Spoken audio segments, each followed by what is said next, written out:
Today we'll tell you about the 2003 killing in Kumagaya, Japan.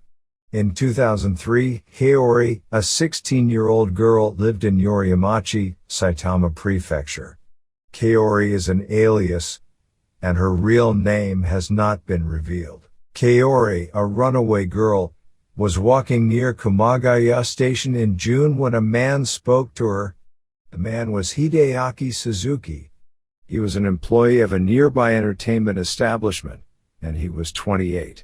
They first met each other then, and Kaori stayed at his house from then on. There was no physical relationship, and Kaori thought Suzuki was a comfortable friend. And early next month, Kaori spoke to a 26-year-old married man, Hidenori Ogata, near Kumagaya Station. That day Ogata and Kaori had sex. They started dating, and Suzuki actually liked her. He also showed joy to his friend, saying, "I recently had a girl." When Kaori was out, Suzuki tried to contact her often, but Kaori didn't like it. She told Ogata, "Suzuki is not even my boyfriend, but he calls me when I'm not in the room. He keeps asking me where I am and who I am doing it with. He said he went to my house.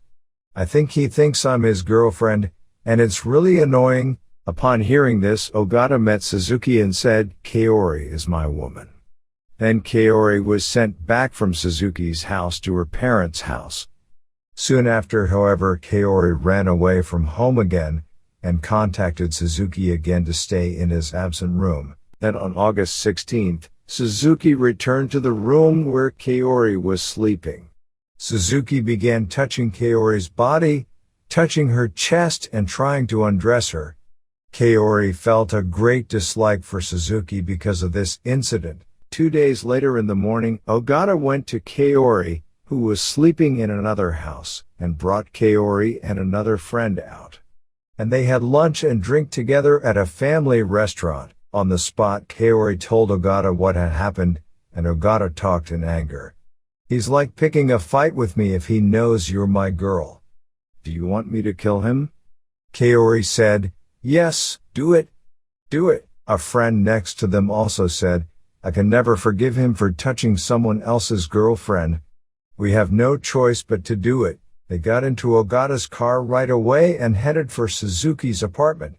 On the move, Ogata said, "I have a pistol at home and it's too loud," and stopped by the arcade he was running and took a knife. At 1 p.m. they arrived in front of the apartment, and Ogata asked Kaori, "Are you sure you don't mind?" Kaori's answer was, "It's okay."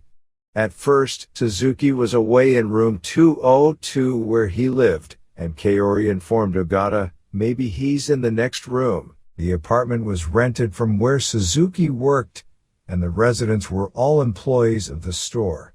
When they arrived at room 205, where another female colleague lived, there was Suzuki, and female employee A was sewing the Suzuki pants. Suzuki was in his underwear, and Kaori thought, "Hey, you're having sex with this girl. You tried to touch me, but this time it's a different woman. I can't forgive you." Ogata took Suzuki to Suzuki's room, and took the female employee A with him.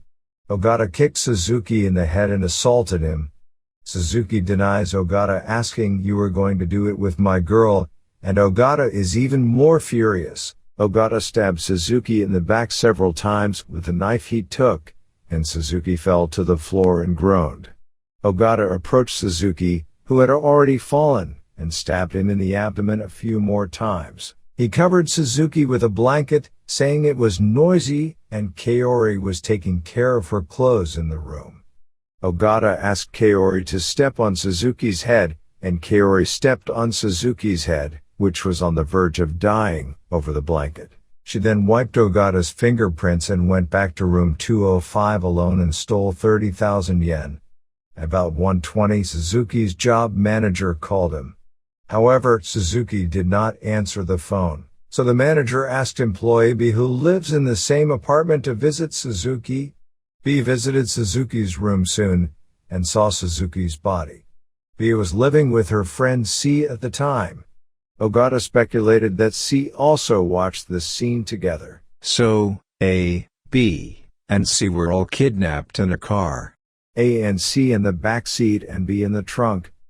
When Ogata said they saw it, so we have no choice but to kill them, Kaori said, yes, we have no choice but to do it, and took them to Minoyama Park. First, Ogata took C to the women's restroom in the park's second parking lot, touched her body, strangled her with a towel, and assaulted her. Then he tried to stab her, but C had already lost consciousness, so he left her in the park and moved to the next place, next to the road in the park. Ogata let B down, strangled with a towel, and stabbed her in the back 3 times with a knife. Then he kicked her in the sloping road. B died of suffocation, and in the meantime, Kaori smoked in the car and monitored A from running away. Finally, Ogata drove back to another place and dragged A to a cabin near the national highway. He applied instant glue to her mouth and nose and stabbed her several times with a knife because she didn't choke. He then tied her hands and feet with plastic straps and left her at the scene. Fortunately, A and C were alive. First, at 4:45 p.m., a passerby found C lying in the park and called the police. C was immediately taken to the hospital and told police that Suzuki died at home. Police immediately went to the apartment and found Suzuki's body covered in blankets at 6:25 p.m. At 8:50 p.m., A was also found by a man, and A had crawled out of the cabin herself at the time. She was discovered so miraculously and immediately went into a coma. Due to a lot of bleeding from the chest, she subsequently regained consciousness, but at first, she was unable to talk. And at 6:05 a.m. the next day, B's body was found by a man walking his dog. On August 21st, Kumagaya Police Station arrested Ogata and Kaori 2 days later. Ogata pleaded guilty and stated that he thought A, B, and C were all dead. He said he knew on the news that 2 of the 3 were alive and was planning to go to their hospital and kill them again to avoid being reported.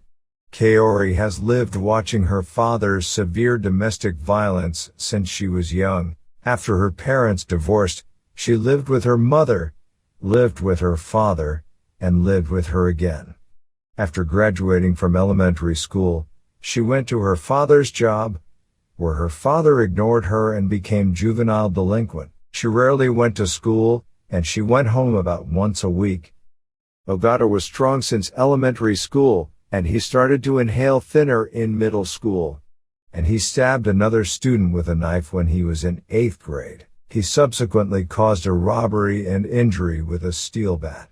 So he went to the juvenile detention center, and shortly after he left the juvenile detention center, he committed another crime and went there again. He dropped out of high school, and after hanging out with the Yakuza, he entered the Yakuza path. Ogata was not only a married man but also had a daughter who was 5 to 6 years old. After a 4-year trial, the death penalty was confirmed on July 18, 2007. And on July 28, 2010, 7 years after the incident, Ogata was executed at the Tokyo Detention Center when he was 33. Ogata criticized the death penalty, saying, "It's okay to die, but the death penalty is meaningless." Kaori denied most of the charges and was sentenced to 5 to 10 years in prison. She is now believed to be out of prison and living in society.